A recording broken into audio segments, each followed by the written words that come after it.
Fox 5 News at Noon starts right now. One of the things we preach is a brotherhood amongst our team, and that's what I told them last night. The best thing you can do right now is lean on that.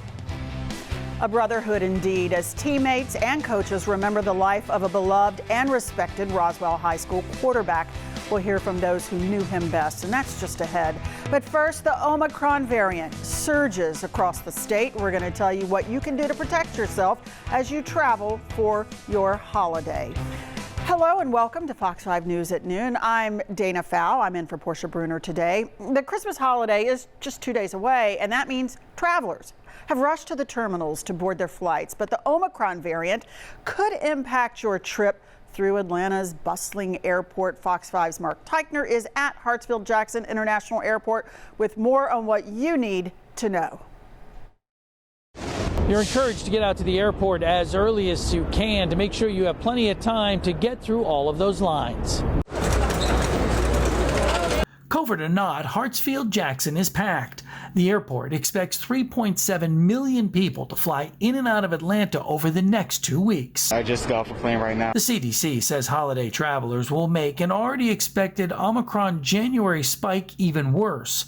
But that doesn't seem to be deterring flyers we spoke with. Personally, because I'm already vaccinated, I'm not crazy worried about it. It hasn't stopped me, no. However, I get anxiety when upcoming flights because I'm just thinking to myself, oh, what if I have symptoms of COVID? AAA says Omicron will keep some people at home, but predicts air travel to be up a whopping 184% over last Christmas season. For many, going 2 years without seeing family makes it a risk worth taking. It's been a long time since I have seen them. I've been trying to just ensure that I social distance a lot. Mask mandates are being strictly enforced, with a $250 fine waiting for those who won't comply. Long security lines could move even slower because TSA Atlanta is reporting it has 30 workers out sick with COVID. So get to the airport early, at least 2 hours before a domestic flight, 3 if you're flying overseas. And then there are the things you should do before even heading out the door. Get vaccinated, get boosted, wear a mask in public indoor settings in areas of substantial and high-risk community transmission, and take a test before you gather. We've been out here all morning long checking the security line wait times, and they haven't been all that bad. The worst we've actually seen it has been about a half an hour. Let's hope it stays that way the rest of the weekend. Reporting from Hartsfield-Jackson International Airport, I'm Mark Teichner, Fox 5 News. Well, Cobb County leaders have reinstated an emergency declaration over the rise in COVID-19 cases. Cobb Commission Chair Lisa Cupid says public health officials have warned that the Omicron variant is spreading at an alarming rate. And she adds this, that the stress on our hospitals is increasing and both public and private COVID testing facilities are overwhelmed. Masks will be required again inside Cobb County government facilities. Well, today the FDA gave Merck the green light for its pill that is supposed to fight COVID-19. The authorization comes just 1 day after the agency cleared a competing drug from Pfizer. Doctors say that pill is likely to become the first choice treatment against the virus because it has superior benefits and milder side effects. Health officials expect Merck's pill to have a smaller role against the pandemic than predicted just a few weeks ago. The newly developed pills are just one tool to fight this rise in COVID-19 cases, which is happening all across the nation, particularly as travel is picking up. President Joe Biden has now defended his pandemic response strategy to combat the public health crisis and the highly contagious Omicron variant. Fox's Madeline Rivera picks up our story from there. You could argue that we should have known a year ago, 6 months ago, 2 months ago, a month ago. I've ordered 500 million of the pills, 500 million pills. 500 million test kits. In a sit-down interview days before Christmas, President Biden worked to defend his administration's preparedness for combating the latest surge in new COVID cases, 73% arising from the highly contagious variant Omicron. No, nothing's been good enough. But look, we're in a situation now where we have 200 million people fully vaccinated. The uptick in new cases comes as Thursday marks a massive uptick in holiday travel, as millions crisscross the country on what's expected to be the busiest travel day of the season. It would be really nice to see family again, especially my grandparents. I haven't seen my grandparents in like 2 years. The Biden administration says it's okay for Americans to travel and reunite with loved ones if everyone has been vaccinated, adding no new lockdowns are expected moving forward. Still, public health experts warn COVID cases will continue to increase as critics question if the Biden administration is doing enough to combat the ongoing pandemic. Here we are nearly 2 years later, and we still have a complete lack of ability to efficiently test.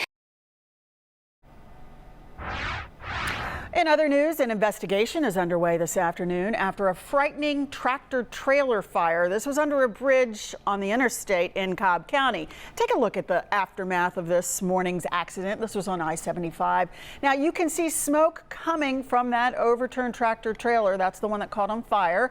This fire forced the closure of the I-285 westbound lanes. Nobody was hurt, thank goodness, but authorities are investigating whether the crash and the fire caused structural damage to that bridge. DeKalb County police want to know what led to a deadly crash involving a U-Haul.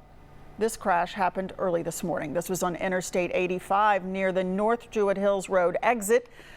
Detectives tell us the driver of the U-Haul died, unfortunately, when that truck overturned. Nobody else was involved in the crash. Now, let's turn to a Fox 5 News alert, which could leave kids without presents under the tree this Christmas. Atlanta police are working around the clock to find the person who stole from a charity for children. The Empty Stocking Fund says despite investing in a security system, thieves have gotten more creative and aggressive. Organizers spoke with Fox 5's Lindsay Tuman about this crime.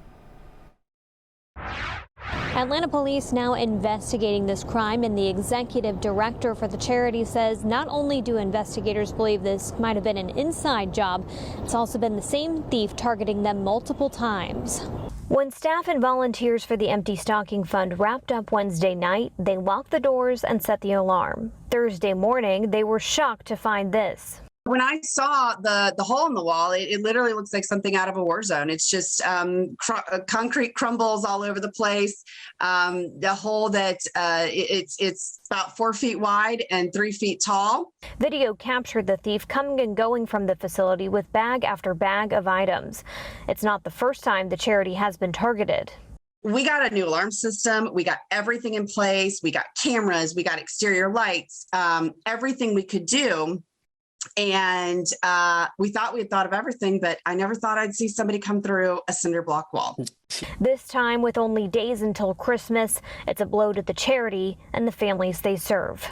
You know, we're just really trying to help, and it hurts. It hurts that somebody's trying to keep us from helping. Now, this break-in has cost the charity quite a bit. Not only the cost of the gifts, but the cost of the security measures that they've had to put in place, and also the damage to the building. So they're trying to raise $25,000 to help. So far, they've raised about $4,000. Reporting from Atlanta Police Headquarters, I'm Lindsay Tuman for Fox 5 News. And we've got some good news to report in this case. 2 Atlanta businessmen have generously donated $5,000 to the Empty Stocking Fund after yesterday's robbery, and we want to thank you ourselves. Okay, it's time now for a check of today's weather as we look across the downtown Atlanta. This is from our Georgia Power Cam. Fox 5 Storm Team meteorologist Ryan Beasley joins us now with the forecast. It's sunny out there. It is. That's Feels about all a little you warmer. Right, but you know what? Christmas is just 2 days away. We want it to feel a little bit on the chilly side. Right. But we're going to do the opposite. I know. This will be the coldest day that we have as we head into the holiday weekend. So if you are favoring these more crisp temperatures, this is it. This is all you're really going to get. Yesterday, 55, and today a notch up as we'll be in the upper 50s to low 60s. Our low yesterday was at 39. This morning, a little bit colder than that. But now the script is starting to flip once again to inch towards warmer regions. You see the record high for yesterday was 71. That paints the picture of when you see our Fox 5 Storm Team forecast coming up a little bit later.